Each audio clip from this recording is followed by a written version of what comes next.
લગ્નમાં તમારી પાસે લિસ્ટ આવે કે કાકાજી કાકીજી માસીજી બધાને ગિફ્ટ આપવી છે, તો કોઈ સેટ આપવો છે, તો લોકો ગમે ત્યાંથી ગમે તે વસ્તુ લઈ આવે છે.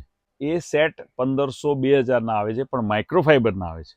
આપણી પાસે આજે આ સ્પેશિયલ વસ્તુ છે જે 300 TC કોટન સાટીનમાં, કોટન બાય કોટન, અને એકદમ ફ્લોરલ, એસ્થેટિક અને જ્યોમેટ્રિકલ ડિઝાઇનમાં, પ્લેનની અંદર. એક તમને બીજી ઓળખાણ આપી દઉં, સિન્થેટિક હશે ને તો એમાં સળ નહીં પડ્યા હોય, ઇસ્ત્રી ટાઈટ હશે, અને કોટન હશે ને તો એમાં સળ પડ્યા હશે.